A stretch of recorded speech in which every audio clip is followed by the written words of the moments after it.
Very good morning to everyone. It is very nice to see everyone in person. I think we've all briefly chatted over email, but very, very nice to see everyone here.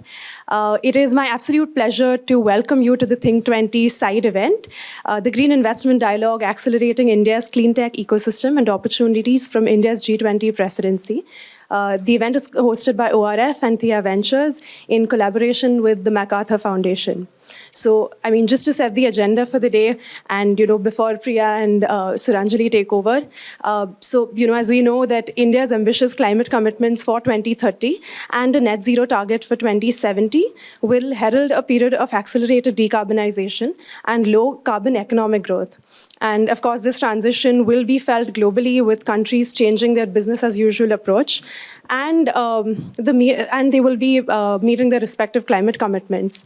But as we know, and as I think you as the experts in this field know, one of the bottlenecks that countries face is financing these green transitions and realizing climate targets because of them. So in light of the past couple of years, and especially the COVID-19 pandemic, I think we saw the world move backwards in this regard, with funds being directed to revive shocked economies. And this has in fact dealt a blow to the climate change and climate mitigation efforts. So it is in this context that we're hosting today's discussion. And it is, the entire purpose of this discussion is to deliberate on the challenges that confront us and how India and the world at large must tackle them. So, today's discussion is spread over two roundtables. The first one is financing India's emerging climate tech ecosystem. And the second one is on G20 and climate finance, enabling greater international finance for India's green transition. I thank you all again for your time, support, and welcome you to this event. And with that, I will hand over to Priya, who is the general partner at Theia Ventures and also the moderator for today's event. So Priya, over to you. Thank you, Urvi, and thank you to the ORF team and MacArthur Foundation for being our co-partners on this event. So delighted to see you all here.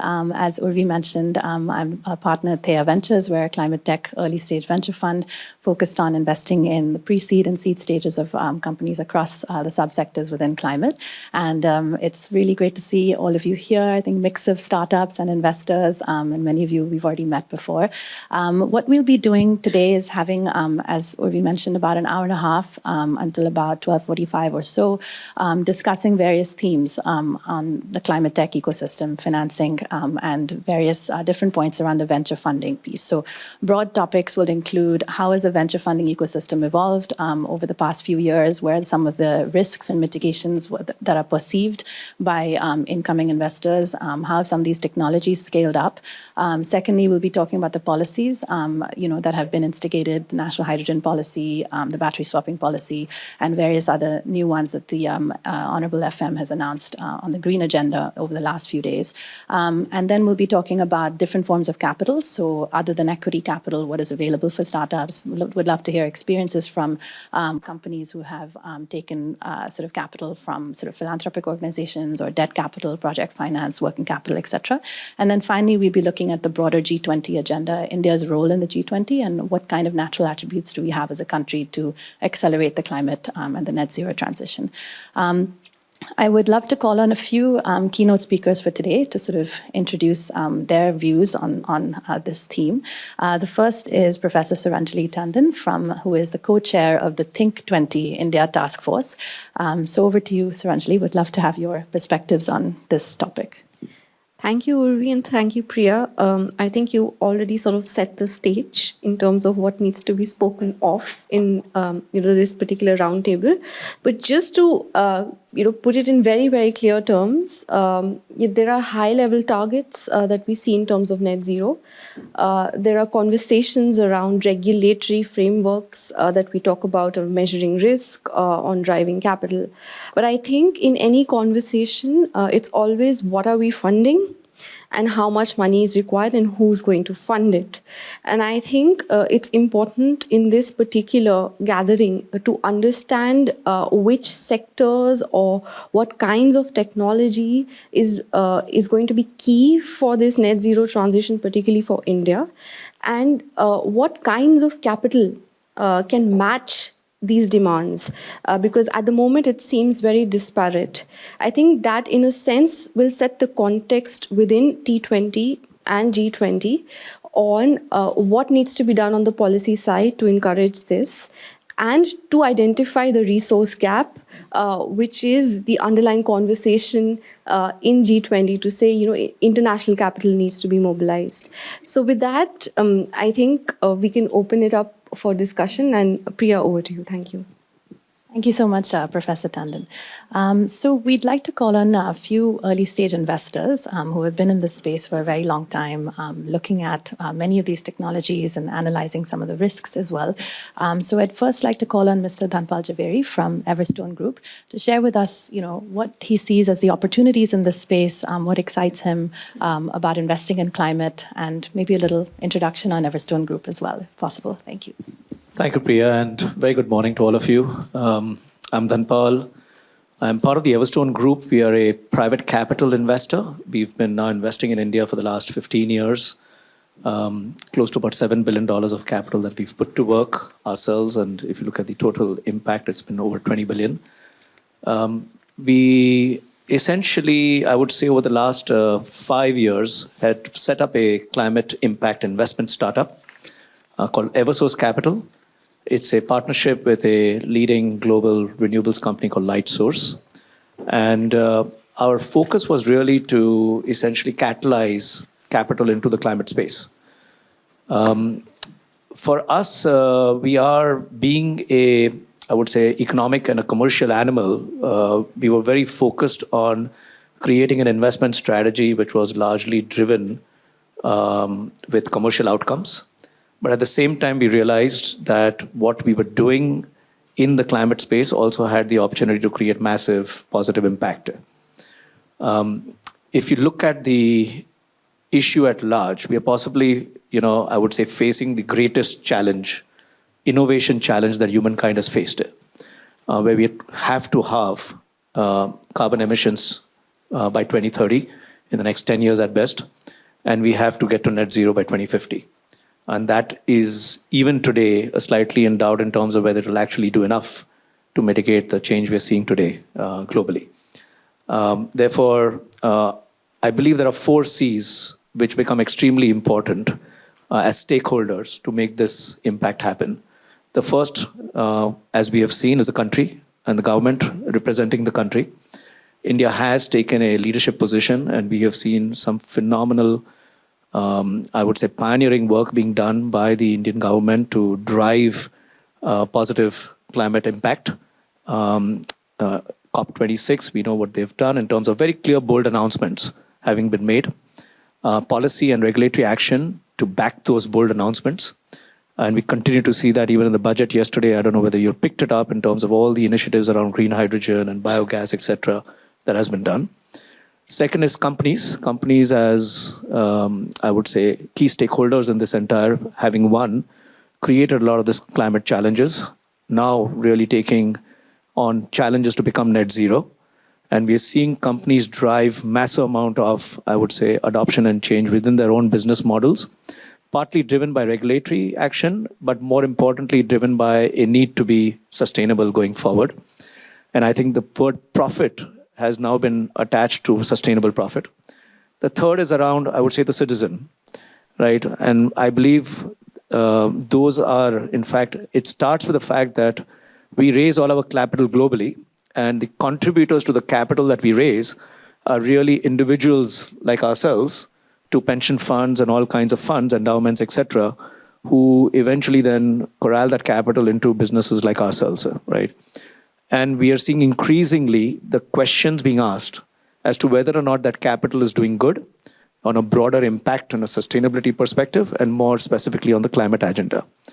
And finally, I would say it's the capitalists like ourselves. I mean, a few of us and the others who are going to consume capital. I believe there are 2/3 of this cohort are startups, and the rest are investors like me, who have to then use what I would call sustainable means to invest capital such that we do deliver commercial returns, but more importantly, drive it with an agenda to drive positive outcomes. So we set up our business 5 years ago with an intention to do 2 things: drive energy transition and drive circularity in our economy. And we wanted to do it at scale.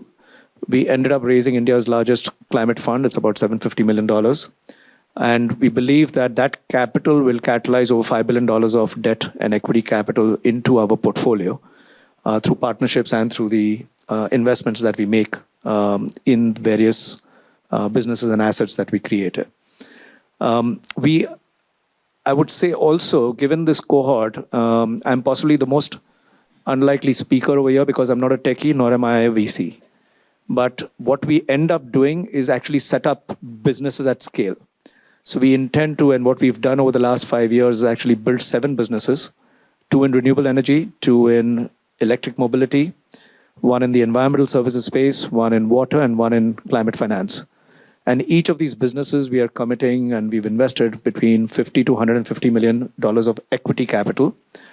But each of these businesses are startups, right? And startups with the intention to rapidly scale and drive real, meaningful, I would say, positive climate impact in the economy. What's ended up happening is we've become accidental, I would say, venture capitalists also. And I say accidental because all of our businesses are significantly leveraging technology from all aspects, deep tech, app tech, machine learning, data analytics, to drive positive outcomes in our businesses. Just to give you some examples, our environmental services businesses has set up a waste to gas, using organic waste and converting into extracting the methane, converting into renewable natural gas. Now, we didn't understand what was the best way to do it because, as we all know, the feedstock is critical in terms of what feedstock we use. The enzymes we use to basically, trigger the fermentation process. And finally, the ability to efficiently extract enough so that we can make an economic profit from that process itself. Another example is in water, right? When we studied the water opportunity, we realized that combining renewable energy using the latest reverse osmosis processes and the membranes related to that, we could actually make water from salt water, potable water from salt water at a much lower cost than it currently costs cities and urban, I would say, utilities to supply water both to industry and to commercial enterprises. On the other end of the curve, we realized that water consumption is not being done efficiently. And we actually ended up buying a smart water meter business, which is reducing, it's doing 2 things. It's helping people monitor. So, it's a small widget, as we know, goes into the consumer end, the pipes, and basically just figures out how to. A third area where we are touching upon is really in the renewable space. As we know, solar is a reasonably inefficient, right? Because for every megawatt that you set up, you're only generating 15 to 20% electricity. So currently our focus is on really making sure how do we increase performance ratios by doing simple things, right? Instead of people coming in and cleaning, and the scale of these plants are becoming much larger, how do we use trackers and how do we use, cleaning robots and all of those kind of things to put in. So perforce, what's happened is that we've become, I would say, forced to look at technology as an enabler, technology as a disruptor, and technology, I would say, as something that creates much more performance and efficiency in all of our businesses. And it's, as a result of that, we've kind of, like I said, become accidental investors in the, I would say, the entire climate tech space. Thank you. Thank you so much, Tanpal. Very interesting points and exciting to hear about the 4 Cs and the way that you think about this entire space. So excited to hear that. I think one area I forgot to touch upon before we started is that this session is actually being recorded. We will have the insights from the discussions, a perspective on the ORF website, and also disseminated in the form of a report to all the stakeholders online and offline. And we're also looking at building a policy brief that will be circulated amongst various stakeholders within ministries and potentially those that are working on G20 recommendations. So just wanted to make everyone aware of that. And this is the start of many such collaborative platforms. Great. So just wanted to also touch on our second keynote speaker, Samir from Peak Ventures. You've also been in this ecosystem for a long time. Would love to hear about your experiences, the sectors you look at, and some of the opportunities. Sure. No, thank you, Priya. And so at Peak Ventures, Peak Sustainability Ventures, we invest only in sustainability.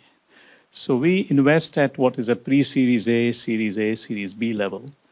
And we look at sustainability in a very cohesive manner, where we look at 4 sort of subsectors. One is, I would call it as new energy, which is everything other than fossil fuels. Second is food systems, which include agriculture, alternate proteins, etc. Third is water, which Dhanpal touched upon.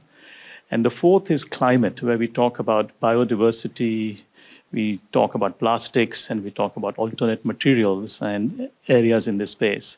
So the reason we picked these four are there is a lot of commonality and there is a lot of sort of overlap and a lot of interrelationships between these areas. And these are areas where we have focused on since 2018. So as a venture investor, we have about 17 investments currently in this space, some of which have evolved significantly to become, kind of global companies from from whatever our earlier investments, and are showing good traction.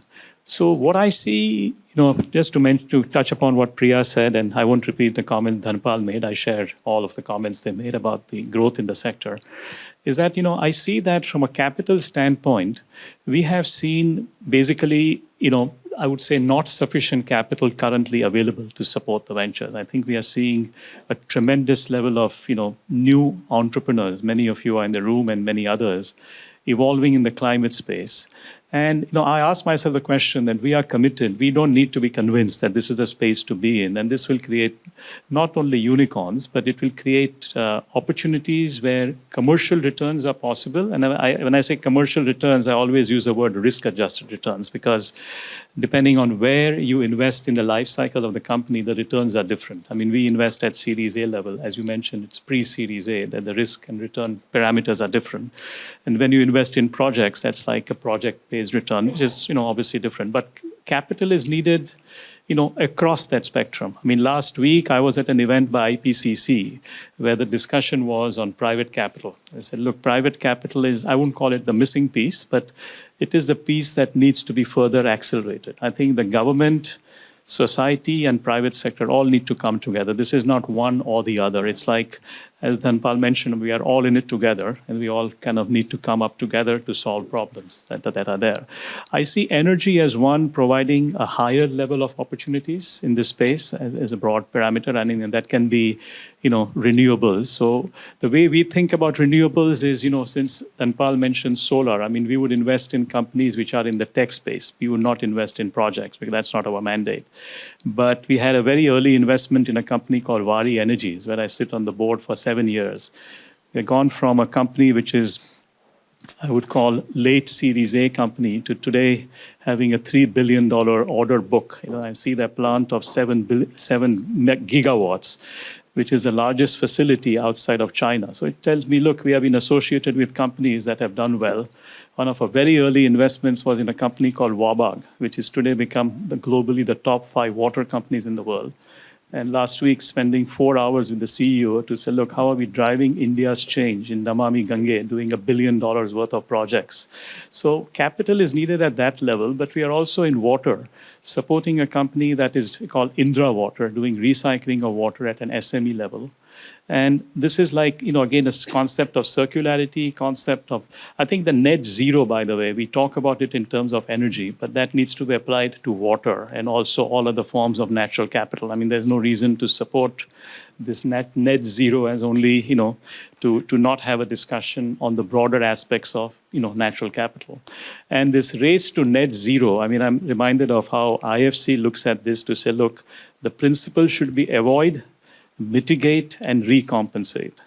If you don't follow these principles and you say, look, I'm going to be a flagrant user of energy and then do solar to get my green, that's not good enough. I think you have to first see how you can avoid the use of energy, because one of the principles we talk about is that the cleanest form of energy is the energy you don't use. The question is, can you follow that principle to say, look, avoid, mitigate, and then you recompensate, where you talk about carbon credits. And even when you talk about carbon credits, one has to talk about the principle of additionality and Article 6. Otherwise, you kind of end up with a situation where you're like not doing anything incremental in that space. So we have looked at a lot of innovative technologies. I think the one principle we work on is that time is short, capital is needed, and tech from wherever it is. So if you find a good technology company, even overseas, we would bring them to India. So we would be investing, or we have currently invested in a wood technology company that can get wood having the same tensile strength as steel, and dimensional stability of concrete. So if that can be brought into India, and India is going to build more green buildings across sort of, I guess India will be the largest consumer of steel in 2025 globally. So you have to come at decarbonization in a very different way. I think the way I think and the way we think here is that, look, we should look at incremental change. But if you can look at fundamental change, that is much better. So instead of saying, how can I marginally improve productivity or energy consumption in steel through BOF or electric furnaces? But if I can substitute it, the whole concept of alternate material is a key, important, very, very key for us to say, look, how do we look at this? And similarly, I think if I talk about EV as an example, we look at a battery management system.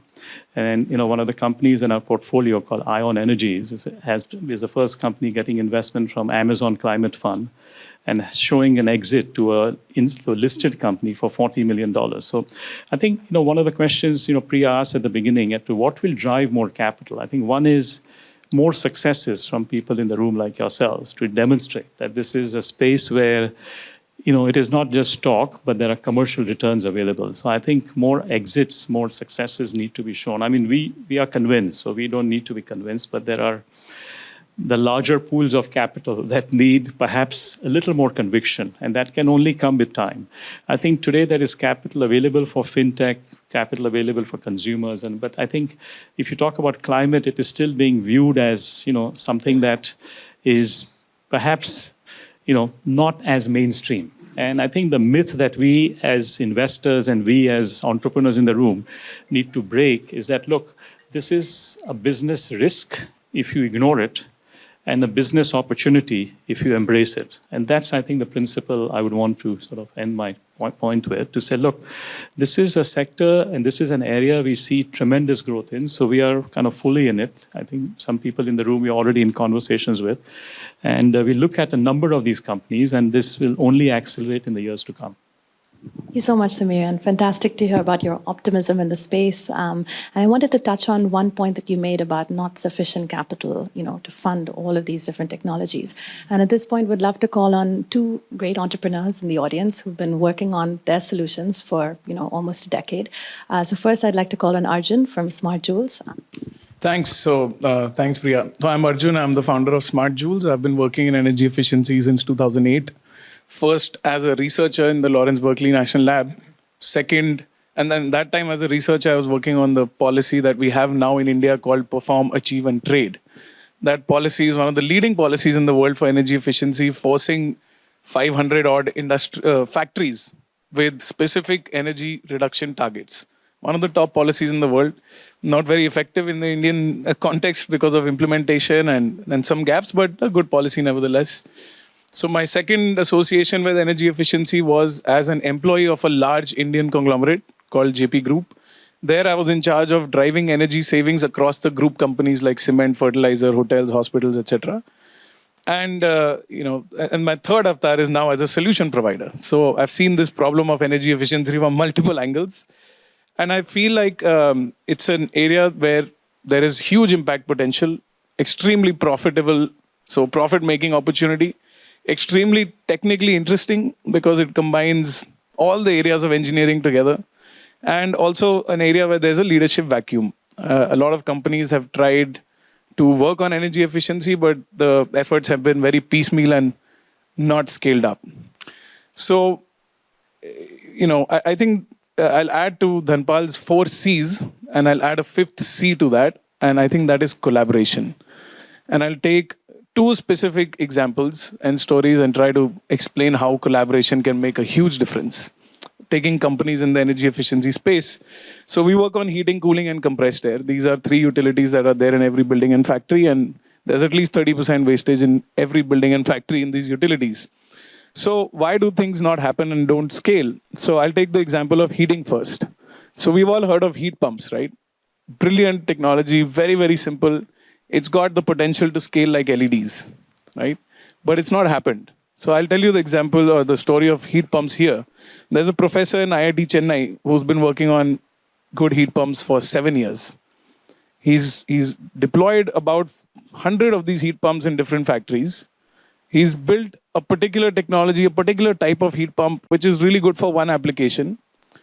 But he struggled to build a team, raise money, get customers who will give him multiple sites at once, and even touch the policymakers to educate them on what heat pumps can do. So extremely good technical effort, isolated in an IIT Chennai lab. Amazing technology, the lowest cost and very efficient heat pump for one specific application. But how does it scale up? The professor is not going to build a multi-billion-dollar business out of his lab without collaboration. So I'll tell you what's possible with heat pumps, right? So, we are importing most of our oil, right? So heat pumps allow us fuel substitution. They allow us energy saving. They allow us cost saving. They allow us electrification of heat, which is there everywhere, right? So humongous.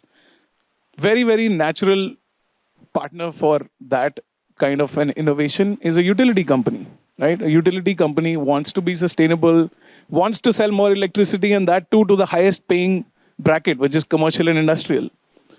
But this professor would probably not have the ability to convince a utility that, let's do a massive heat pump program for all your commercial and industrial customers in all the areas where you are selling electricity. So I think that's a simple opportunity which is lost in today's day. Now, how does this happen? So we are trying to do something like that, right? You come in and say, okay, well, you got the technology. First of all, heat pumps are not only of one color. You need to make multiple types to service different needs of the industry, right? So a particular heat pump may be very good for domestic application, but you may be missing out on this other application, which is there in every hotel and every large building that requires hot water. And then there's another application which is there for low pressure steam, which is there in every factory, right? So you take that, multiply the concept of technology innovation with a little bit of tweak, not too much tweaking, a little bit of tweaking, take that to the utility and wrap it with an as-a-service model. So I really believe the as-a-service model is got the key to scaling energy efficiency. And what it does is it turns the green premium. We've all heard Bill Gates' green premium. It turns a green premium into a green dividend, right? Because you attack the life cycle cost of ownership of a system rather than the capital cost. So, people don't want to invest upfront in technologies. They think it's too expensive. But if you look at life cycle cost, it's much cheaper.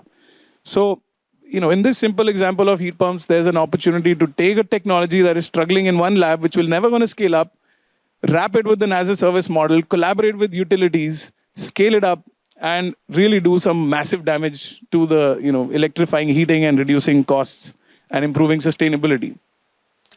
Similarly, there's another example with cooling. And these are examples I'm saying where I think India has an opportunity to lead, right, in terms of technology and deployment.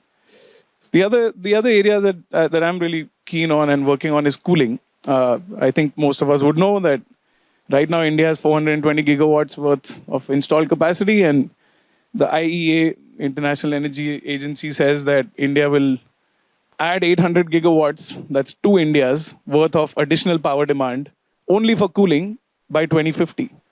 Because only 7% of Indian households have ACs, and within a decade that's going to go to 100%.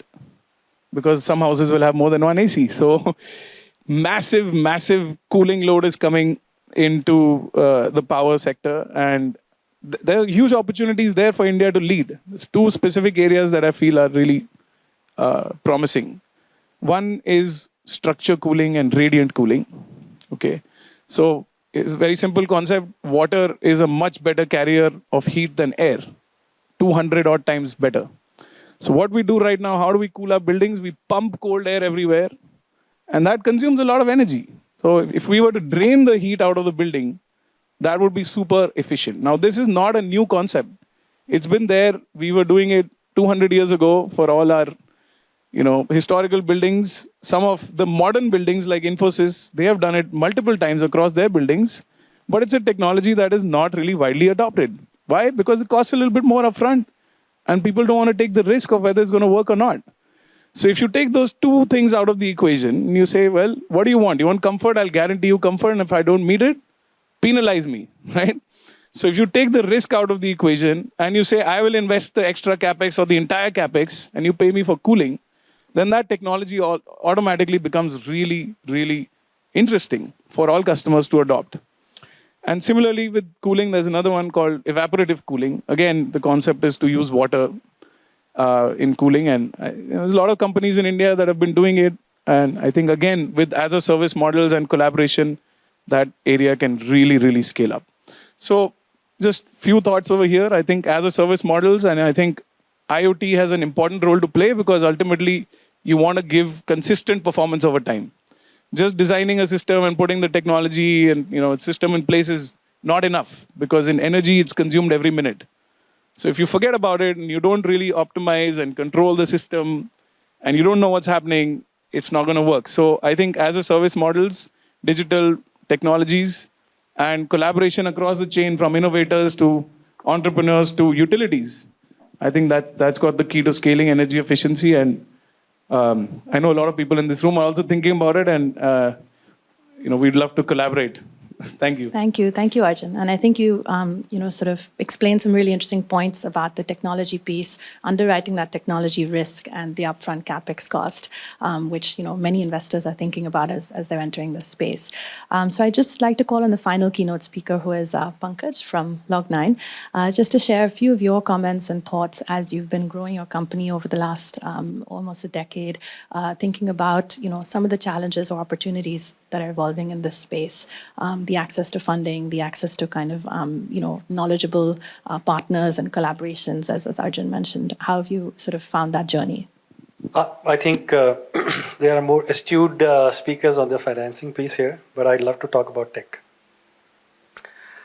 So for us to go through this transition, lithium-ion sits at the center of the transition. There's a lot of talk about sodium-ion and hydrogen and all of that stuff. That's a decade from today.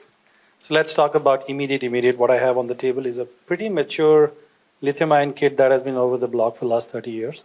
We know how to control it. We know how to use it. We know how to improve it. Step number one. India doesn't make a single cell, and we import every cell from outside. Why is that? Because we don't have lithium in India. So it's equivalent to saying that, oh, you know what, I need to get Greek yogurt because I don't have enough cows in India. Just because you don't have a single resource doesn't mean you can't fire up an entire industry. By the way, lithium is only 2% in a lithium-ion cell. Let's talk about the remaining 98%, which is there in this country. I think that should be step number one to solve the problem of raw materials when it comes to lithium-ion. For example, we build the first lithium-ion cell in India, and then I have to still import every square inch of aluminum, copper, carbon, everything from outside. Those are things that we need to boot up. So I think for us to go onto this sustainability journey, we have to fire up one industry, which is material science. Material science industry that gives you finished goods material, which are raw material for your lithium-ion batteries. India is putting up a plan to put about 70 gigawatt of lithium-ion production by the end of 2030. Elon Musk single year buys about 120 gigawatts. So in terms of scale, what India is trying to do is minuscule, but we need to boot up that material science industry. Once your material science industry gives you all the raw material, India will start to produce its own lithium-ion cell. You can up the duty fee from the imports, and then you have a localized cell made. Step number one to India's indigenization of batteries. Second, we have to innovate on lithium-ion tech so that the lithium-ion is developed for Indian condition, which is 45 degrees, high temperature, humidity conditions. Most of the cells that you get are not designed for that. They were designed for US and Europe. They don't work in India. They catch fire. So there is an innovation gap that we need to plug in. You give us, companies like Log9, if you have the raw materials, you can create very India-specific batteries. Part two. Part three, we need to disconnect the battery from the vehicle for it to be adopted. Right now, an EV is more expensive than an ICE engine, right? Let me disconnect both of them. You can buy the vehicle without the battery, and the battery can be invested or funded or leased. Once you do that, suddenly the adoption will go up and your decarbonization targets will move much faster. So that's disconnecting or battery as a service, even if the battery is fixed, provided that. Fourth, battery cycle or the battery life has to be at the center of purchase decisions. What car are you buying doesn't matter. What battery, what life you're buying, that matters.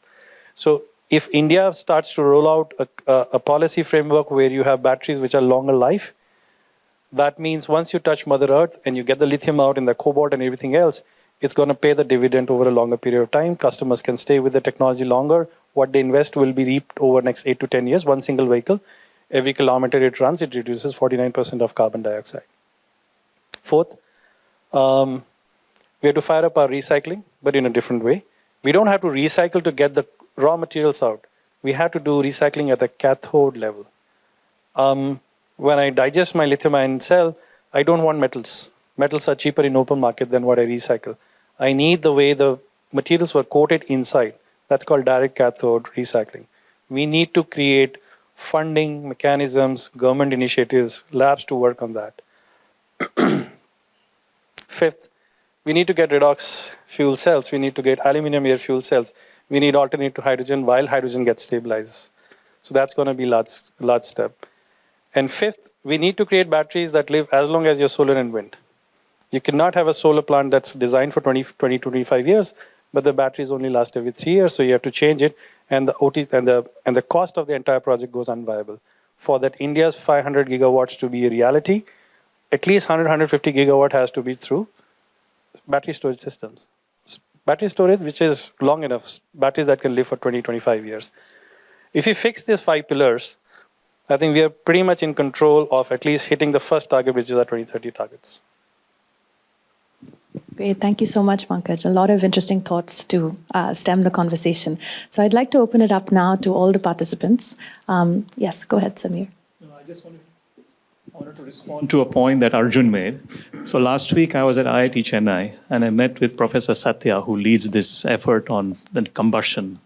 So I'll give you an example of how collaboration is working. So we are evaluating a company called Aeros Tribolis, which is trying to bring turbine technology that is used in airplanes to see how that can do trucks, because trucks are not going to be amenable to lithium ion because the weight, the energy density, volume density numbers don't work for heavy duty trucks.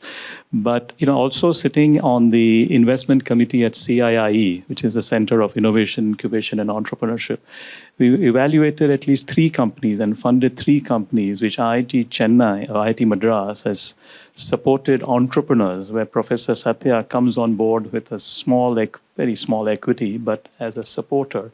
So that's how change is being catalyzed, that people are basically entrepreneurs, where professors are getting involved, the institute is getting involved, which means there's a support of the government, entrepreneurs, and the private sector. And then, CII being the first investor coming in. So E-Plane is a company that we invested in. Agni-Cool is a second company. These have become great companies. So the point is that these type of collaborations, so the last C you mentioned is happening, but needs to be further accelerated. I just wanted to add that point. Sure, absolutely. Thank you.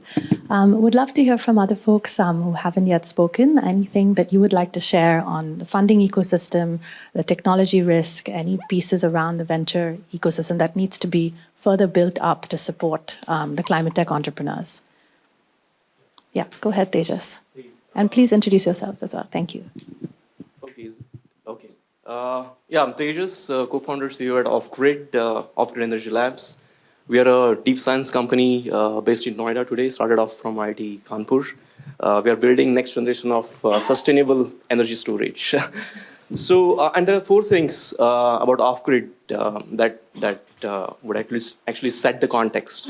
First is we are IP-led, and our key focus is into 3 areas of energy storage: chemistry, materials, and design. And we have several IPs in this segment itself. Because we identified there is enough infrastructure to manufacture, to scale, and deploy solutions. But what we lack is actually core innovation getting to there. So that value we're adding to this industry. Second piece is, as you said, partnerships is a key focus for us. We have identified that how can we use existing infrastructure resources that is readily available to scale technologies, next generation of technologies into the system. So partnership is a key focus for us. And third is we have built a zinc-based battery. We call it a zinc gel, to a point that you are making actually. There are technologies that have higher capital, require high capex, but they give better levelized cost over the years. So what we've been able to achieve with zinc gel is we have been able to tweak the chemistry in such a way that it's very, you can particularly focus on particular application. For example, we have built this battery primarily for stationary, but accidentally, since we are based in Noida last year, there are a lot of mobility companies approached us. Why don't you build batteries for us? Because the market is huge. We do not realize that lead acid in mobility segments, it's a 10 gigawatt hour deployed already. And lead acid is being replaced every year, almost 7 to 8 gigawatt hours. So that's a huge capacity in lead acid that is already deployed. So recently actually launched a version of zinc gel for low-powered mobility application, and the response has been great. We already have partnership to roll out the commercial product. And final piece is, as I mentioned, that we like to work with partners to tweak this chemistry further and go to market. And to this agenda, this is, first of all, it's phenomenal. I mean, this panel is just great. I must congratulate all the organizing committee members. There are two pieces that come even before financing. So we started off, first piece is the core tech. The tech has to be really strong. What has been happening in industry is because there are a lot of labs and there are a lot of enthusiasm, it's very difficult for investors to judge which technology is the correct one and which would scale further. Because financing, I really like your term, Dhanpal, sustainable profits, right? So to achieve those sustainable profits, you have to correlate the basic technology, chemistry, materials, whatever, to how can it lead to commercial benefits. So, and this is where I think IITs have really played a government essentially from an IITs have been channel to distribute and support that infrastructure, that guidance, and we have been just blessed with the support that we got from IITK. There was, because the kind of research we did, it requires multi-million dollar laboratories to be set up. And no startup, not just in India, but anywhere in the globe has that kind of setup when they start or when they have the idea. So government has done a phenomenal job in giving access to initial capital to build proof of concept. IITs and other institutions have that infrastructure to prove those POCs, and then you can approach actual customers that this is what we have built, and basis that you can get access to different capital. So that is one. Technology is the key piece. Second is partnerships. I completely resonate with you here. That earlier you work with partners, you collaborate, better it is, because what generally researchers, like I did my PhD there, and I see a gap in the time when I used to work actually in the lab, and today the research I do with my team, it's entirely different. Because most of the research happens in silos, and they exactly don't know what is happening in the industry and what is required, and that is only going to happen if you partner with industry. So in our case, very early in our journey, we partnered with major oil and gas companies who are now transitioning towards electricity, towards electrons rather than hydrocarbons.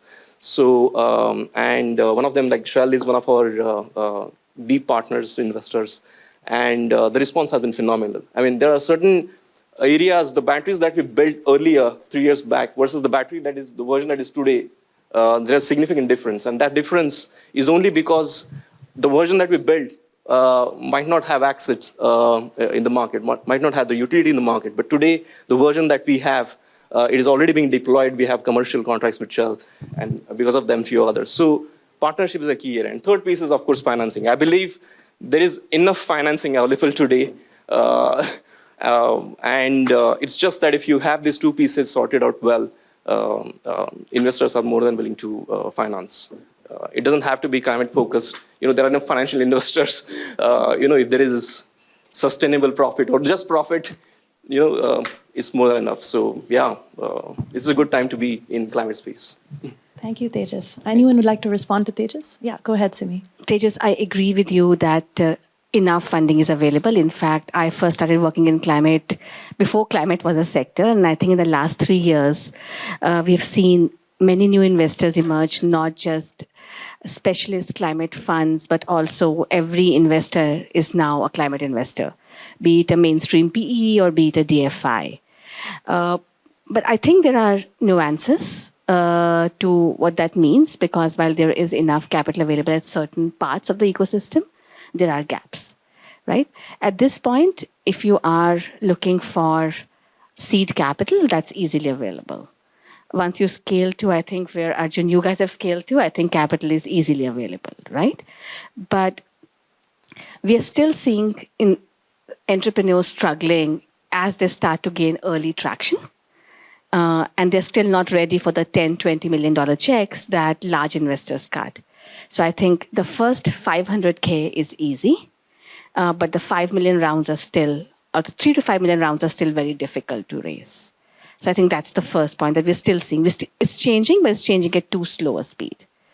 I think the second thing that I feel is that, unlike, say, fintech, climate finance need to be solved at 3 levels. So VCP funding or equity funding risk capital is only one part of it. That takes care of your burn, that takes care of all the innovation and tech that needs to be put in place. But these are typically asset-heavy businesses, which means that you have solved for not just risk capital or the equity money, you also have to solve for working capital to build projects or build assets. And you also have to solve for the customers buying those assets or asset financing, which means that not only does the PE VC ecosystem has to evolve, but the working capital or debt ecosystem has to evolve. And the asset financing ecosystem has to evolve. I think a good example is the EV industry, right? I think they have done this in tandem, which is why I think the growth has been fast. But we're just not seeing that happening quickly enough for what I think of as edge sectors beyond renewables and EV and agri-tech platforms, which is industrial decarbonization, on-farm productivity. Nobody even talks about adaptation. So I think we last estimated that India needs about 100 billion a year in climate finance across all of these. Last year's number was close to 20. And I think the 80 billion gap, part of it is solved because money will come into solar. It's just a question of how quickly do you get it. But I think there's about a third that still needs to be solved. And I think that's where I believe most of the focus has to be. Sure, thank you. Go ahead, Lakshmi. Lakshmi represents RenCube. Hi everyone, this is Lakshmi, co-founder at RenCube. We are a solar startup. We are a deep tech startup. So my perspective would be coming from starting my entrepreneur journey in a deep tech product.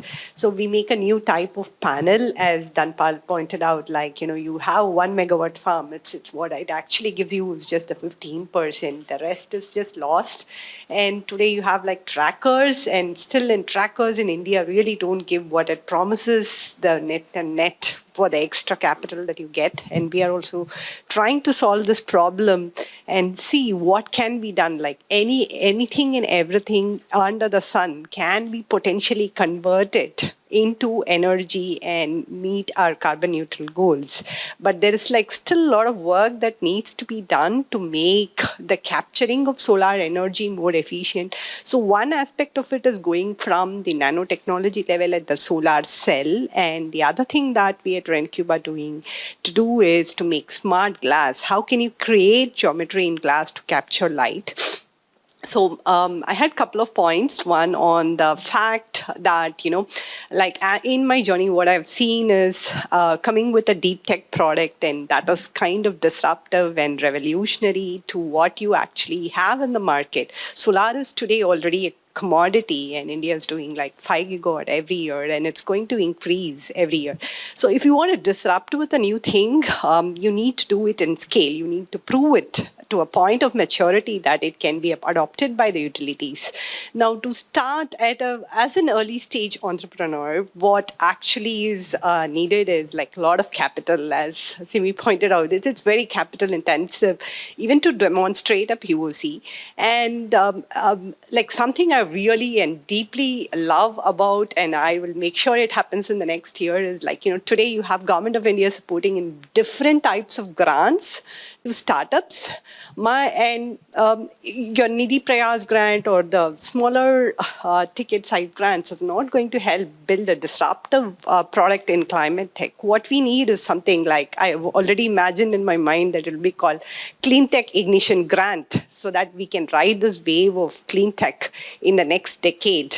I really want to work with the government and the policymakers to encourage more and more clean tech startups, so that there's so much to be done in every field, whether it's green hydrogen or you want to talk about water desalination, you want to talk about improving your urban landscapes. Can be solar balconies, it can be solar, it's not just solar rooftop. Your building facade that you have here can be entirely a solar unit.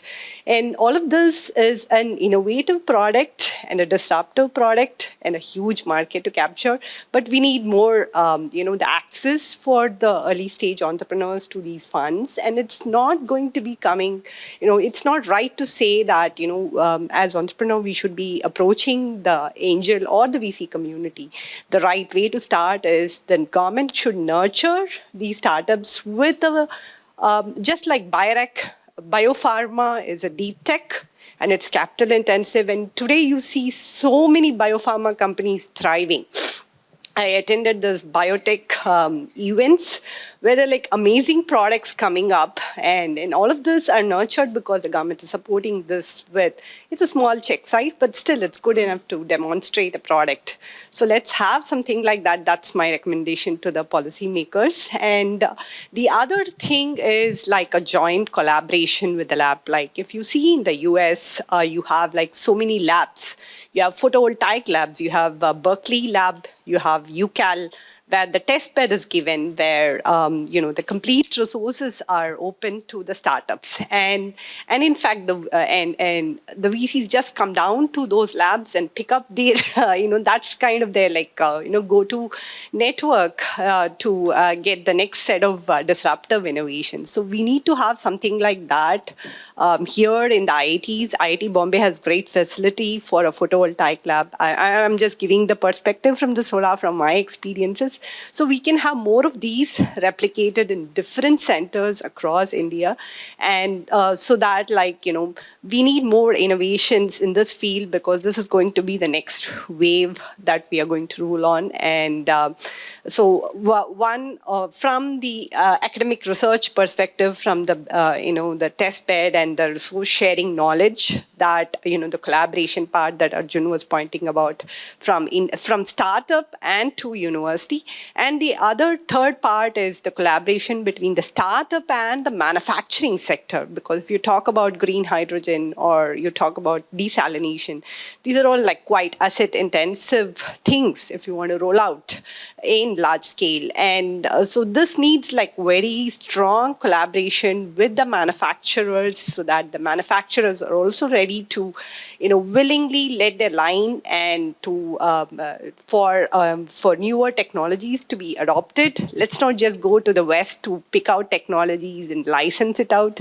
Let's build indigenous technologies. So that's my thoughts and few cents. Thank you. Thank you so much, Lakshmi. So to touch on some of your points on R&D innovations, scaling up from the lab, going commercial, would love to hear people's perspectives on that. And also secondly, on the point around government schemes and grants, would love to hear, I'll come to you in a second. I just wanted to ask Starlene to maybe give your perspectives, because from the ACT grants as well as some private philanthropy initiatives, what kind of capital is available to companies like RenCube that are looking to scale up from an asset-heavy base?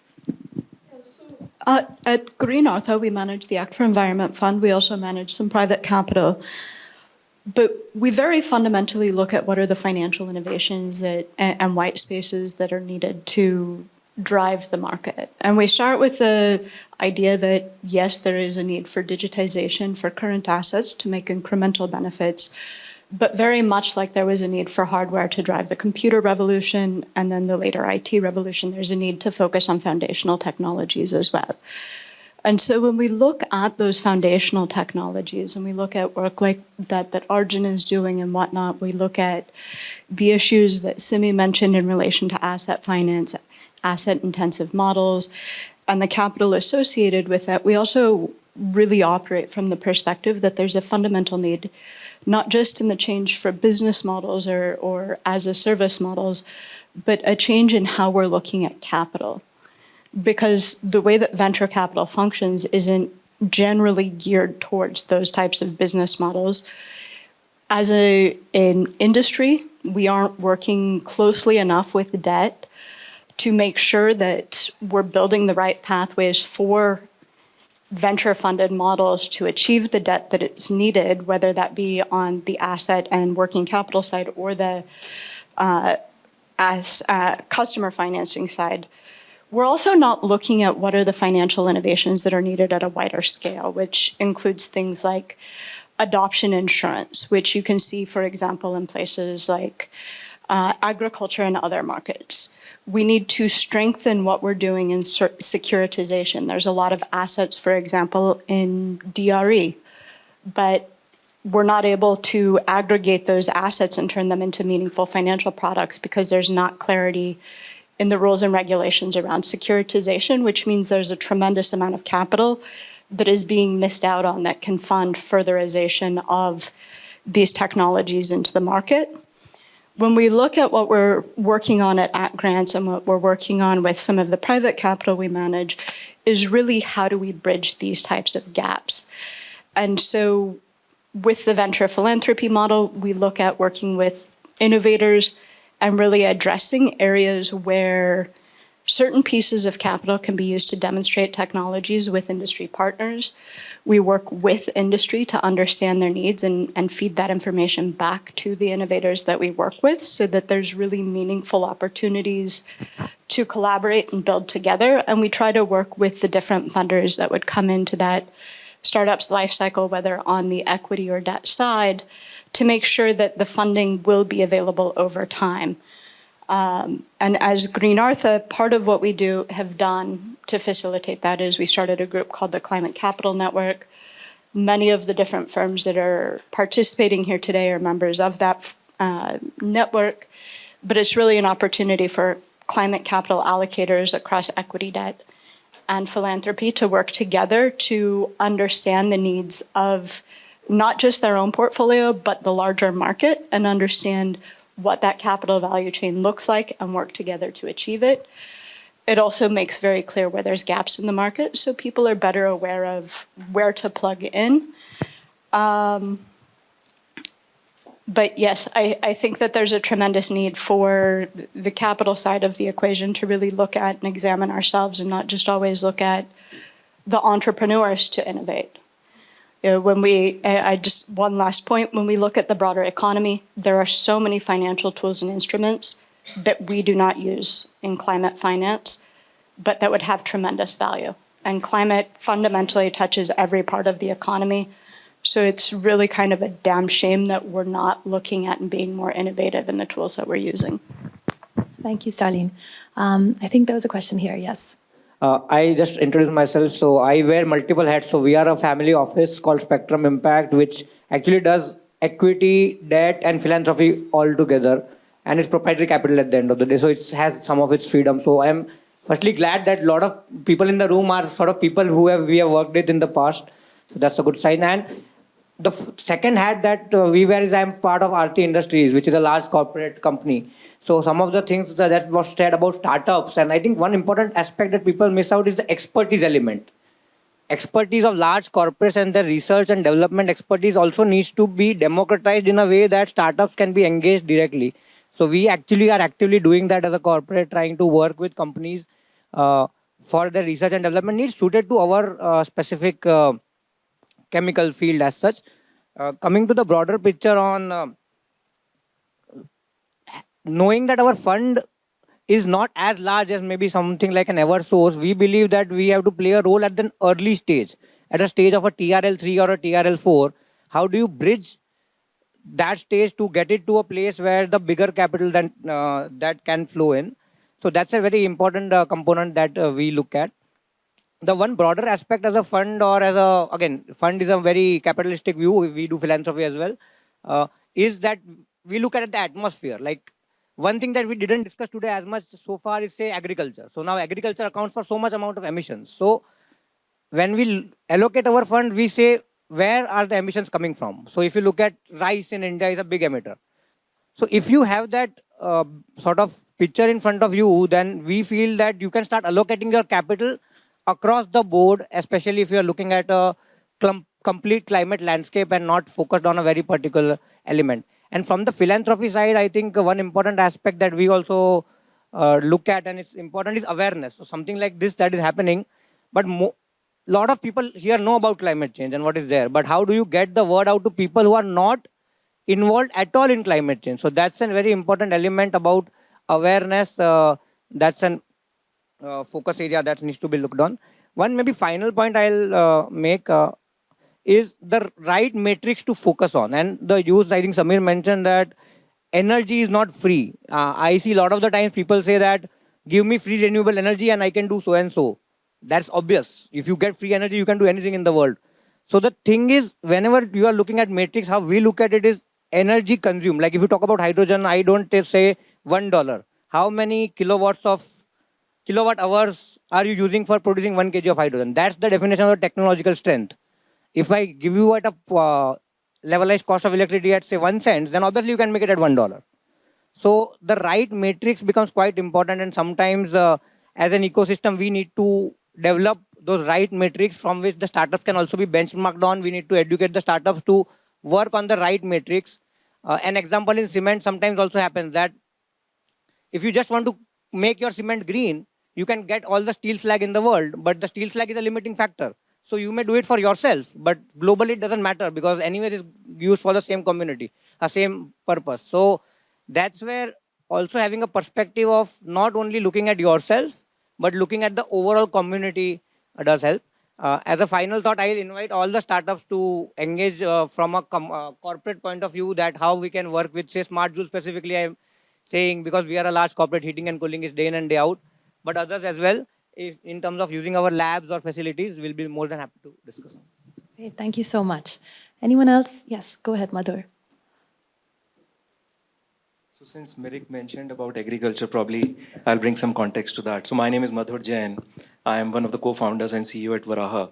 We are a climate tech firm which works with smallholder farmers to help them transition to regenerative agriculture practices, help reduce emissions, also sequester carbon back into the soil, and measure that using our tech stack and create carbon offsets from it. So I think I agree with Mirik's point that agriculture contributes to almost 14% of the total global emissions. And if you also include allied sectors such as forestry, livestock, etc., it becomes 24, which is almost double the emissions which are emitted from maybe vehicles on the road, right? So it's huge. And so agriculture is often touted as the problem when it comes to the climate change. But we believe that if you use the right scientific methods and practices which are already out there and being used at a moderate scale, it can actually become a carbon sink and be the solution to the entire problem out there. So, for example, in India itself, we have 180 million hectares of agricultural land. And if you can increase the percentage of soil organic carbon from 0.3 to even 1.3, you can sequester somewhere around 1 billion tons of carbon, which is removal in itself. Plus, if you can reduce fertilizer usage, the amount of machineries that goes out, the fuel goes out, you can also reduce emissions. So agriculture in itself from India can reduce almost 2 billion tons of emissions, which is huge, right? And it's doable. There is enough science in practice which demonstrates that. And so this is the attempt that we are trying to make. So we are currently operational in India, Nepal, and Bangladesh. We came into being 10 months back, but we have already expanded to almost 400,000 hectares of land, have several carbon projects running. So I think some of the difficulties that we foresee from the capital point of view, one is that agricultural soil organic carbon, as much as it is tech, it is more of science, the fundamental science which lies beneath it, based on which you can create credible carbon offsets. So I think as a startup, I think whatever capital we've raised, we've been able to put that to use on the scientific aspects as well and conduct experiments on emission data collection, soil sample data collection. But I think this should be the job of the several hundreds of agricultural institutions that we have in the country, who have equipments lying in their labs, so that they should be conducting these experiments year in and year out to be collecting enough data which startups can make use of to have credible modeling and then create carbon offsets which are high quality in nature and can be sold for a price wherein it makes sense for the farmers to transition to these regenerative practices. So that's one. And the second point is that if we have to create stronger incentives and maybe catalyze this entire sector at a very large scale and in a very rapid manner, it also needs more kinds of financing rather than just carbon offsets. So there has to be like an advanced carbon mechanism to be put into place. And I think Avishkar has been doing some fabulous work in that sector. Also, how can we bring in development incentive bonds? How can we bring in blended finance so that there is enough capital available in advance for farmers and have enough incentives to be able to transition to these practices against which can really help in sequestering carbon at very large scale into the soil while also reducing the emissions at the same time. Thank you. So these are the two major points from our perspective. Thank you, Madhur. Yes, Sanchayan, over to you. Hi, so just to introduce myself, I'm Sanchayan. I work for Avishkar Capital. We are an early stage fund. We've been around for 20 years. We do impact investments, one of the earliest in the world, actually. We manage about roughly $500 million. We have a portfolio in India, Africa, Southeast Asia as well. So we're not a traditional climate investor. We have, most of our life, we've just invested in businesses which work with the low-income population for really socioeconomic impact, right? Over the last few years, we've seen the impact that climate is having directly on that population, and that's why we're looking at climate as a specific strategy now. Madhu mentioned one strategy, which is investing in the nature-based enterprises, which then creates carbon credits, creates a lot of impact on the ground, but we monetize it through carbon credits. So that's a specific incentive.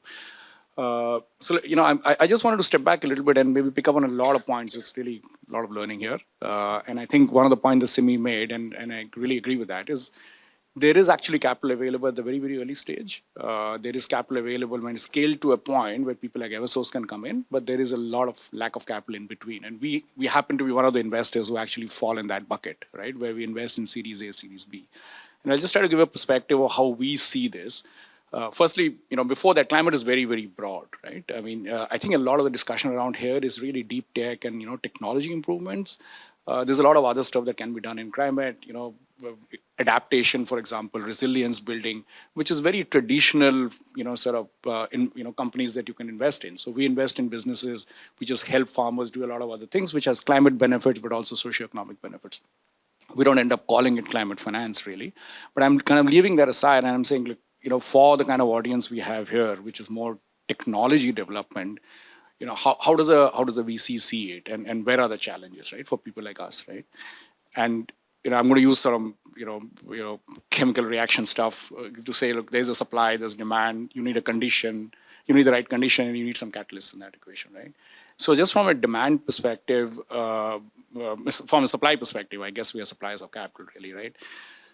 So unlike, what we tend to see is, look, there isn't enough capital available. Now, what are we comparing ourselves to, right? If you're comparing yourself to the fintech, consumer-led e-commerce businesses, these are very, very different businesses, right? I mean, those are B2C, huge scale up, lots of capital required. These are B2B businesses in most cases, right? There are B2C elements in that, but a lot of these are B2B businesses. That reduces the number of investors, that increases the challenge of how early stage investors look at these businesses. Scale up is going to take a long time. Funds work with limited life. You need 5 years, lots of scale up. So you will have a limited pool. That's number one. Number two is a lot of these businesses are deep tech. So the understanding of the technology is not the same as projecting, how many Indians are going to download an app or buy a phone, right? It's a very, very different skill set, right? And there is genuinely a lack of skill set, right? So people are coming to terms with that. People are understanding it, and you're getting more sort of, evolved investors in this space. I think a lot of the VC community is also learning and adding skill sets to that. But we still don't have a lot of very deep tech investors here, right? Part of the reason also is that there is lack of capital for the investors themselves, right? The investors raise money from other sources. There is a lack of, very early stage risk capital where LPs come in. LPs are limited partners in funds and come and say, look, you got a 12-year tenure, you try it out, and I'm not going to bother you with 5 years. Give me an exit, right?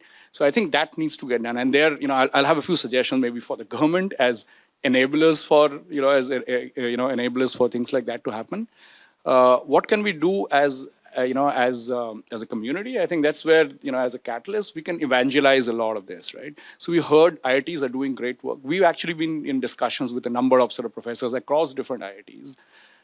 Lots of great facilities there, great ideas. A lot of that doesn't see the light of day in a commercial world, right? And I think part of the reason is there isn't enough business, industry collaboration. And I don't think I don't think the professors out there are really incentivized to go out and do this and create a venture, right? And I mean, some of this is possibly controversial, but based on multiple discussions we've had with many people, there isn't enough sort of incentive for them to go out and say, look, I can actually commercialize this, I can step out and build a business out there. I think a lot more of that needs to be pushed. It needs to be enabled, which is where, we as an ecosystem can try and support that, the government can try and support that. I think one of the things the government can do is to provide some of that early stage capital. We talked about how grants can help. A lot of this is really high risk, right? If you can provide, a pool of capital which is able to provide that support. The other thing that you need, I think, if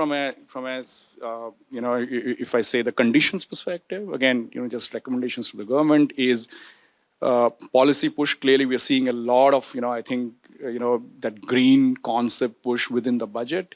Green hydrogen, great to see, and there can be more of that. We would specifically say, going by what, Badru and I are working on, carbon markets, we are all waiting to see how the green carbon markets come in. So some of that, can be done. I think as a community, again, what we can do is evangelize some of this. And, just as an example, maybe just do a roadshow of Indian tech that's available, right? I mean, take it around to the rest of the world, take it to Silicon Valley, take a bunch of investors and do a roadshow saying, look, that's the tech that's available out here, right?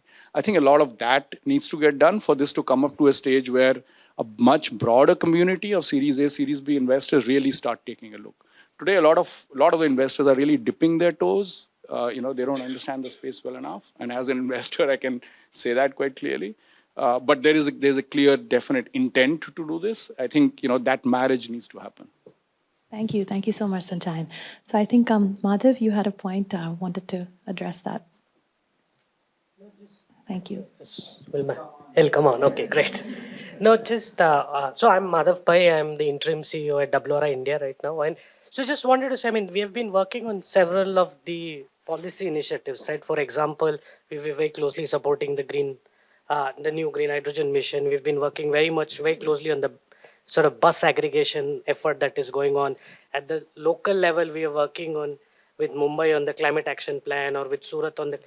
So one of the things that we feel is, that we get, typically government will say, come support us. It's like we have 6 weeks, 8 weeks, and then you're just trying to sort of do what is possible. I do think like things like a long-term battery roadmap that Pankaj just laid out. I think if there is a way to sort of put out slightly long-term, long vision sort of white papers, if you want to say, collaboratively, I think that can help also align. Today, if you look at where industry, there's a lot of science investment that happens. But again, we've heard enough examples of how disaggregated it is. Is there a way to go to the PSS office and drive for some sort of aggregated strategies on sort of science? And we talked a lot about the US and the labs. I mean, this sort of flows very nicely. I think this is a big missing piece, right?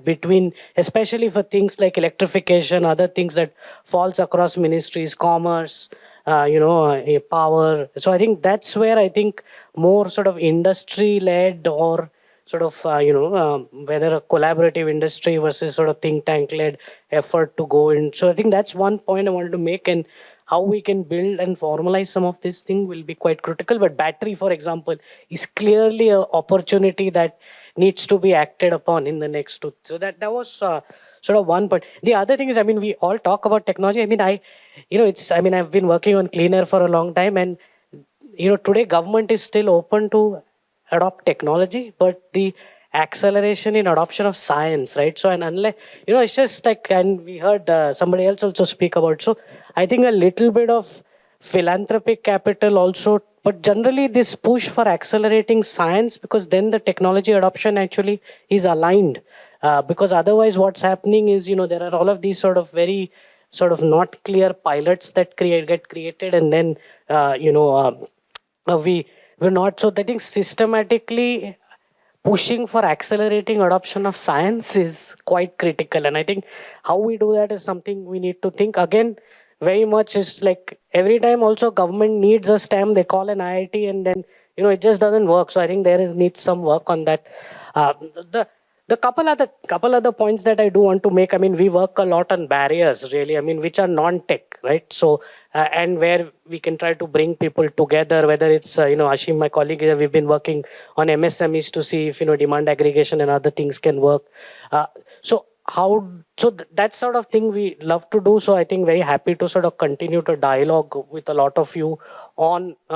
But really to working on the non-tech barriers, right? Whether it's working with the regulators, whether it's also a little bit on the fine. For example, right now we are working on this e-bus aggregation, 50,000 e-buses, 50,000 crores. Where is the debt? We need 500 operators. Today there are 15 bus operators, right? India needs at least 500 bus operators by 2025. This is not tech. This is just basically, and these are all people who are not bankable. How do we find that sort of debt financing facility, etc.? So there is some places where bankability is there, but I'm sure on the agriculture side also similar problems, or bankability is a big issue. And then how do you create that pool of capital that can help? So I think that's sort of the other point that I wanted to make. Finally, I mean, we do have some tools that we keep putting out from time to time. So we have a water for power tool that we have been building out. So and we want to do something. I mean, again, on green hydrogen, water is going to be a big constraint. So we're going to we have an energy access explorer that is really mapping energy poverty across the country to prioritize where, solarization, etc. needs to be done. We work with state governments, but also sort of, these kind of tools are available. So feel free to sort of go to our websites to get that. So yeah, just wanted to make these 3 or 4 points, and, again, have connected to many of the people in this ecosystem, but would love to sort of keep the dialogue going as well. So thank you. Thank you, Madhav. Royston, I think you wanted to make a point as well. We've sort of reinventing a wheel that microfinance did 15 years ago. What I'm hearing are conversations which we had exactly 15 years ago. 2006, Grameen won the Nobel Prize. I ran Grameen in India and we set it up in 2007. So probably one way to quicken financing is one of you win the Nobel Prize. Maybe Mirik is a good candidate. But if you do that, it'll bring a lot of attention. But we did 4 things. One is we worked with the RBI to bring microfinance within PSL. Straight away, 30,000-40,000 crores gets opened up for debt financing. Banks want to meet that target. They don't meet it today.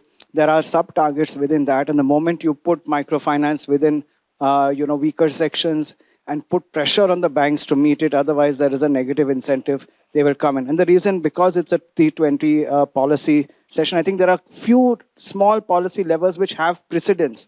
So it's very easy to go and say, this is what we want. The second is, I see MacArthur there on the slide. So whether it's MacArthur, whether it's Gates, whether it is Pierre Omidyar, whether it is, Michael and Susan Dell, they can bring foreign money, invest in India, for-profit companies, and still retain their tax status. Whereas there's not a level playing field with domestic wealth. So Ratan Tata or Dempo or Patnis who invested in us, in our Grameen Impact NBFC, could not have put money into a green energy, green company, and got return from a philanthropic pocket. So why is that sort of disconnect between or non-level playing field in that area? The other area we're working on, and this is something that when by God's grace, but I spoke at the UN General Assembly 4 years ago. It's a $30 trillion gap for SDG financing. Nobody has mentioned the word SDG here. I'm on some B20, T20, D20, W20. It's like an alphabet soup right now. But every single driver is at the SDGs. There is just a flood of money that's available to fund the SDGs, the UK government, German government, French government. We need to create some product, and which is why we've launched our SDG impact bonds. And we're saying not $500 million bonds on Luxembourg Stock Exchange, but can we do $500 million worth of 500 bonds of $1 million each? Because that's what our small, micro, social, small enterprises need in the solar irrigation or charging stations. They need 5 crores, 6 crores of debt. They don't want the equity to dilute. All of you are talking about equity, barring a couple of others. They don't want. The entrepreneur wants to have skin in the game as long as he can, build up the valuations, and then dilute. There's nothing bad about equity. So we created an NBFC called Grameen Impact to lend to these social enterprises. We lend to them, package them under a micro bond. We then get co-investors into that bond, and then we try and monetize the impact so that coupon comes down even to zero. Now, these are absolutely path-breaking. Argentina has asked me to do the same for clean and green cover there. Nigeria has reached out, but India is not doing what we need to do in terms of scaling it. So right now, we've got about 10 SDG impact bonds, and climate and sustainable agriculture are the two themes we are looking at. But we need a few innovations from the government. That the CSR rules should allow outcome funding to be one of the items under Section 135 of the rules of CSR. Because the moment you do that, you unlock again 50,000 crores of CSR money. The second is the social stock exchange that we launched 4 months ago that should allow impact bonds and blended finance instruments to be listed, because then you democratize funding access. So there are small things that are there that are possible. This is a plug for you to stay on for the next session. Thanks. Thank you, Royston. So just to do a quick time check, we have about 3 to 4 responses that we can take from perhaps those who haven't spoken. I know, Chandru, you wanted to make a few comments, so please go ahead. Royston, I'll just pick up from where you left, SDGs. So we are in SDG 13, so very happy to actually look at that funding from that perspective. I come from, actually, I've been wearing different hats during my lifetime. I've been on the investment side, started off as an entrepreneur, now again becoming a semi-entrepreneur. Been in investments and data analytics, risk management, and several things in my life. Kind of kicked off ESG in India when I was with the MSCI, and we started ESG ratings. In my previous avatar, I was with eCube Investment Advisors. That's where had a lot of touch points with people like Arjun, and also Samir and Dhanpal and everyone else. I represent Blue Sky Analytics now. And we are a firm, we are converting satellite data into climate intelligence and climate data, where we say that we convert terabytes of data into megabytes of data, so that this climate data and climate intelligence can be very much actionable. And our focus is on actually industries like BFSI, where there has been actually a lot of policy tailwinds, where banks have to actually put a dollar value to the climate risk, as well as on understanding of the capital charge, as well as insurance companies are now getting into new products like parametric insurance, and asset management companies need to actually enhance their transparency, especially because of the issues like greenwashing and everything. We are also actually quite actively moving on to bringing in more transparency to the carbon credit space, and also actually where not-for-profits have to attract funding and they have to enhance their transparency and everything. So that's where we are getting into all those fields. We've been actually also working with organizations like Climate Trees, which is headed by Al Gore, where we are a founding member and we are actually providing the emissions from wildfire across the world. So today we have data sets which cover air, fire, land, and water. And a number of these data sets have got plenty of use cases. And as I said, I come from the world of, I've been on the other side of where, the funding and everything, has to be done. Also been part of the policy initiatives in India. I've been a special invitee to the technical committee on regulations of the sustainable finance policy, which has been drafted and submitted to the government of India. So I can actually, kind of empathize with, all sides, the investors as well as on the, the entrepreneur side, and, bring in the policy angles and everything. A lot of people mention the flow of funds. How do you actually facilitate this? And that has been one of the focus for us when we were actually drafting the sustainable finance regulations. A few hurdles which we have seen across the world happening is one is on taxonomy. So if you don't define taxonomy very clearly, you have a big problem of actually, getting into all this stuff. So that has been a focus where we actually took the EU taxonomy and tried to actually modify it to Indian conditions and everything. The other thing has been on the transparency side, because as a funder, we require actually, if I'm wearing the hat of a funder, it's more about the transparency and the disclosures and how these are being done and everything. So the more the disclosures, the more the transparency, the better it is. But these need to be structured. So that's one thing, which is extremely important. So that was one of the focus on the policy side. Technology was another focus, where we have actually recommended IoT to be actually for the data capture without the intervention of human beings and all as much as possible. and also actually new energy. I think a lot of people mentioned about new energy. So green hydrogen and also nuclear. So these were the things which have been actually mentioned, especially with the advent of things like SMRs, smaller medium reactors and everything. So that's something which where India can take off, and India has been actually doing great job in nuclear side. So that's something which has been a focus. Now coming to actually on the investing side, and what is it that as in now being on the side of blue sky, what we have been actually looking at is I think Sanchayan mentioned about the deep tech issue. So one of the issue we see is the kind of the knowledge gap as far as understanding of actually all this new businesses and everything is there. I think that can be bridged in a different way by probably investors taking in expertise from world-renowned experts and everybody. So there is a thing which is actually happening, because as Blue Sky, we are in a space where we use AI, ML, and the way we actually convert this data and everything is in a very efficient mode, and where the cost is very economical also. But for people to understand this technology and especially the use cases, that takes a lot of energy from us to actually explain to investors how we are going to monetize and how we are going to make money and everything. So that's one, this one. The other thing is, I'd say that, Stalin mentioned about all this new ways, how you can actually, kind of fund, and the blended finance and all the other things. I think these are good instruments to actually, be spoken about. Where we have also actually seen support coming is from people like Mirik, where, the understanding has been actually because of people like Mirik being, extremely focused on this kind of technology and everything. So that's something I think, could be done more. Family offices and not exactly philanthropy, I would say. It's more of actually a deep tech understanding and focus, which comes from family offices for funding.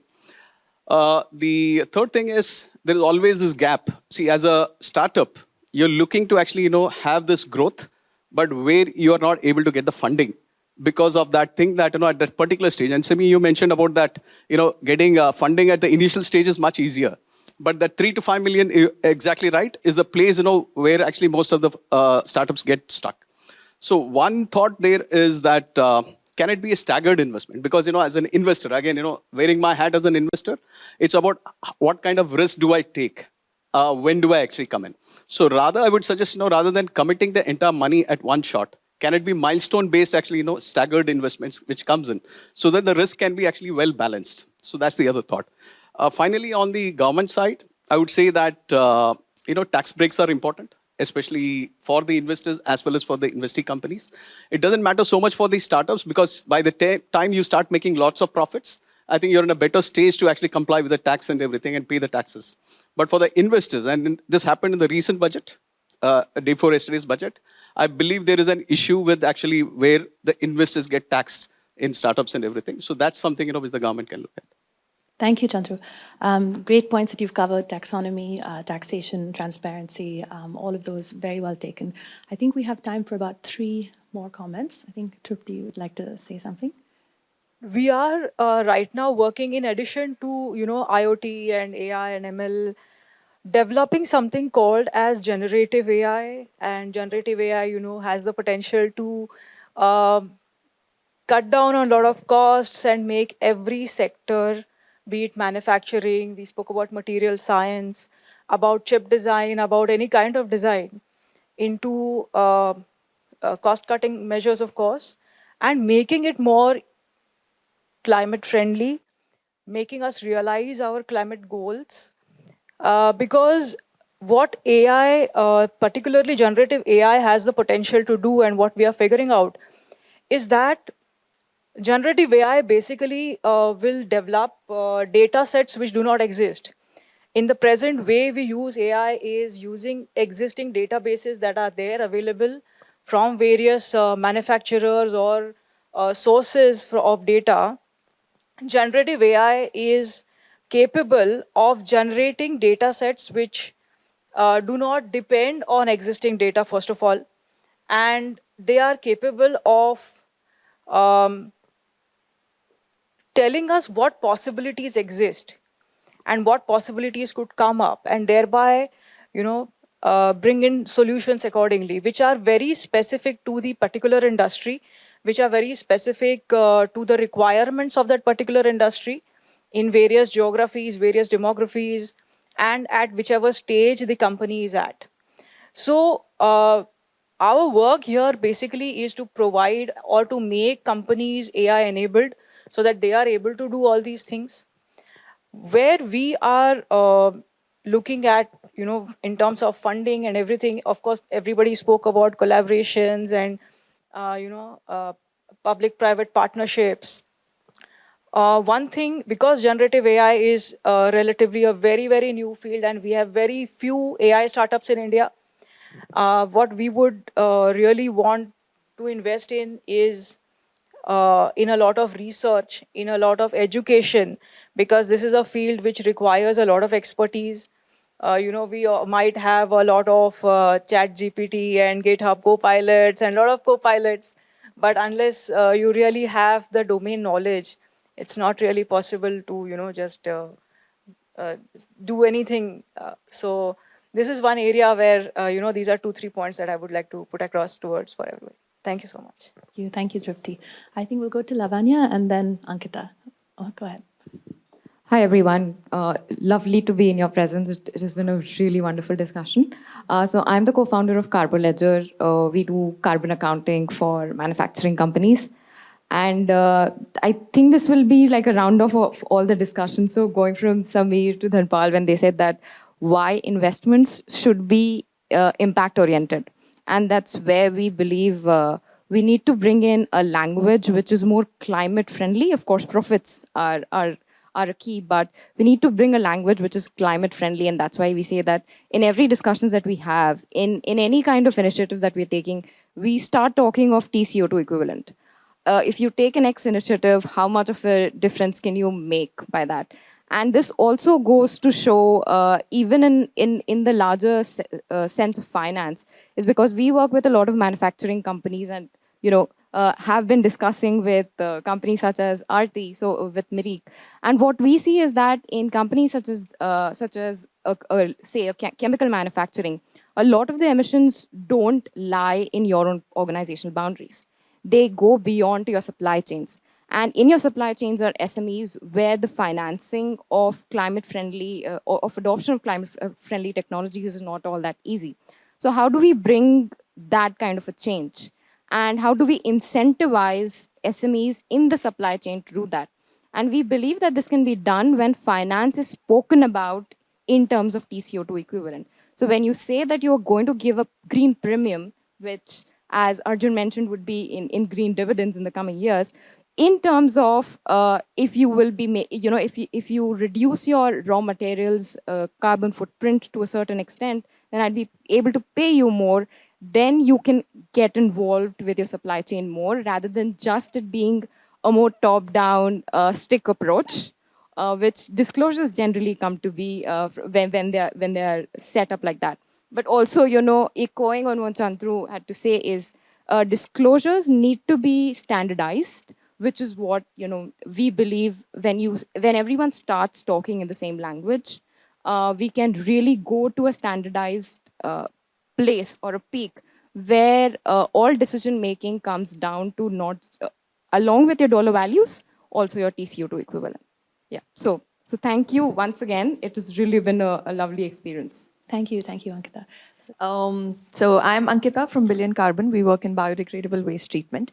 And I want to talk about two kinds of financing possible for startups like us, which we haven't talked about too much right now. The first is government grants. So one recommendation that I'd like to make is that we need to make it easier to access the grants. And the way we can do it is all startups register for Startup India. If we can actually make the discovery through Startup India possible, that's one. Also, ease of application. For example, to fill a BIRAC application, you need a PhD student, literally. Somebody like me cannot do that. So that's one. The second is investment arms of industries and corporate houses. Now, we did touch upon that a little, but even like if you see over here in the panel, there is very less representation from that, whereas there is a lot of money sitting out there which can actually flow into startups like us. So how do we, and the problems we have seen there is that they are willing to invest, they have a lot of money, but their process of discovery of the right startups is the gap that needs to be filled currently. Especially also for CSR funds, there is a big barrier for startups like us or even Section 8 companies which are new. There is policies, for example, you need to be at least 3 years old. And that's not possible for startups in the climate space. So those kind of policies, if they can be worked upon, I think that's going to enable a lot of funding flowing into it. So thank you. Thank you, Ankita. And I know we have Karna, I know Anirudh and Ganesh also had your hands up, so wanted to cover all of you before we close. Yeah, go ahead. From NCR Ventures. Very quickly, building on what Ankita and Lavanya have said, right? So first of all, disclosure norms have to be standardized. Otherwise, everything that we are talking about, and we don't even have taxonomy standardized in India. So access to international finance is not going to happen. So everything that we talk about, SDG, bonds, etc., cheaper forms of capital are not going to come in without government working on this taxonomy, disclosure norms, etc. Second, we talked a lot about collaboration, corporate collaboration. When I talk to a lot of startups, hardware startups especially, I see there's a huge gap between lab stage innovation to actually taking it to a stage where you can talk to corporates for partnership, right? We don't have facilities in India to do prototypes. Hardware companies take about 5 to 6 months to build early prototypes. So I think there's a lot of investment that needs to happen to enable startups to have that ability to take a lab stage innovation to a stage where they're actually able to meaningfully partner with corporates.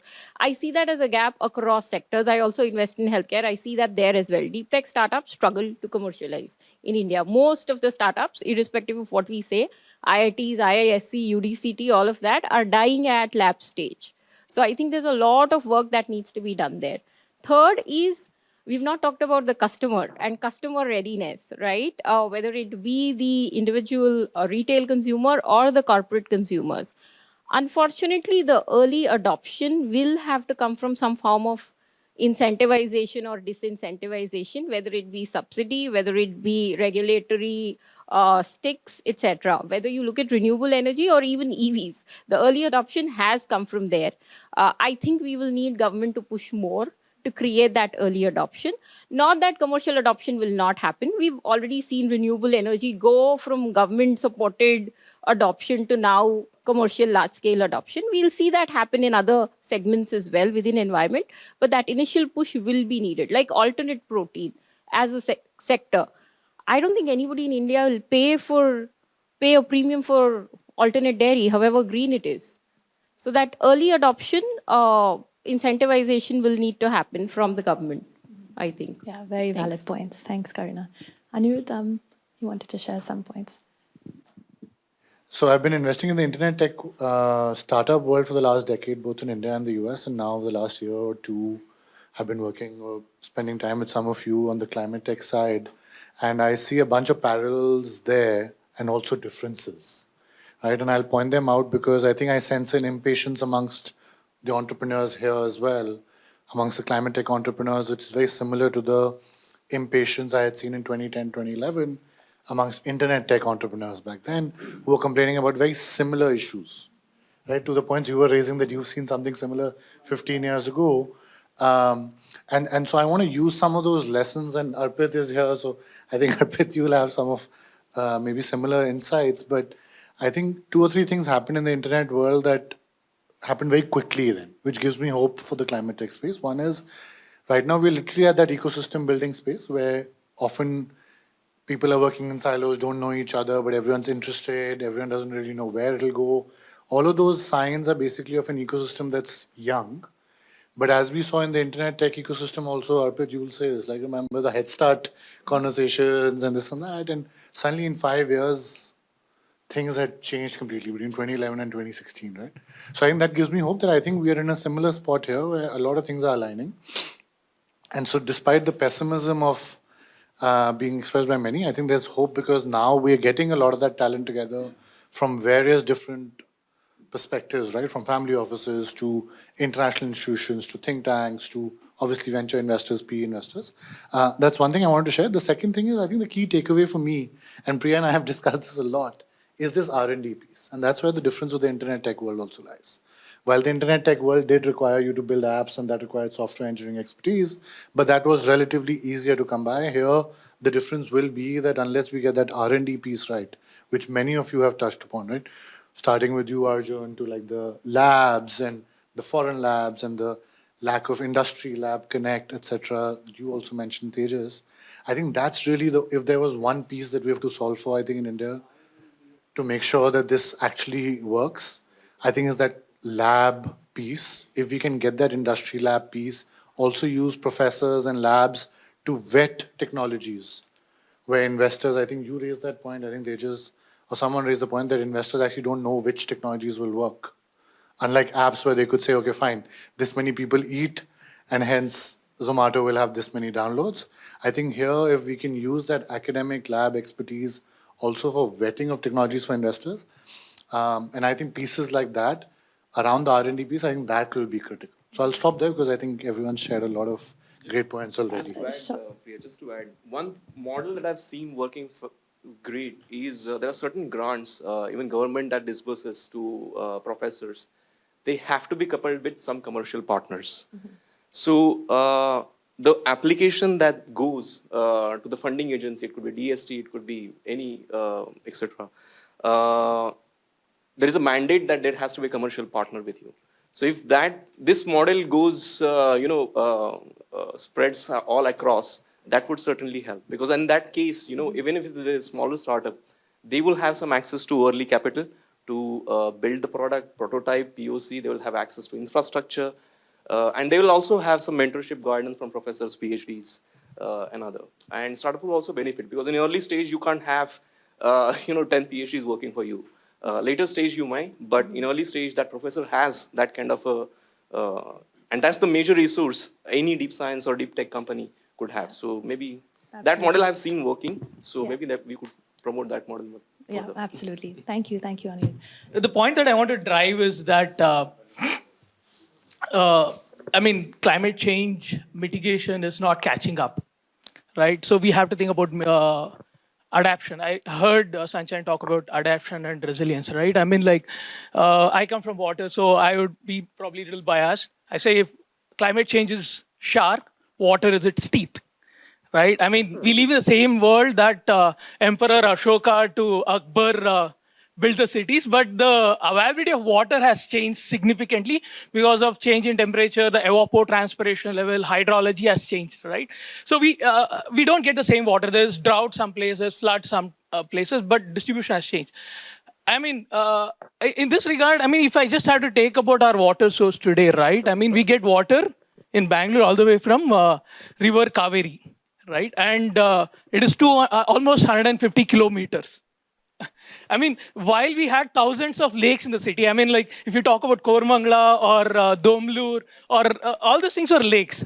So already we are taking away water from people who actually deserve it. We hope there is rainfall in Coorg, because if there is rainfall in Bangalore, it's going to be flood, right? So we're expecting rainfall to happen in Mandya or Coorg or this one, so that we have. So I'm saying that it is expected that you are going to even have water from Sharavati and Krishna, almost 500 kilometers. Okay, the second part, I'll complete it, is like today, because there's a warmer planet, this one is drying up. The rivers are drying up and you don't get water in hot summer. So today we are drilling the hole. Can you guess when did we have drilling in India? Borewell, it came in 1972. And only 90s it became popular. Today, India consumes groundwater, some of whole of China and US, 25% global groundwater withdrawal. Right? Think of it. We are going through a real catastrophe, right? And it's not just Bangalore. Niti Aayog says 21 Indian cities are running out of groundwater.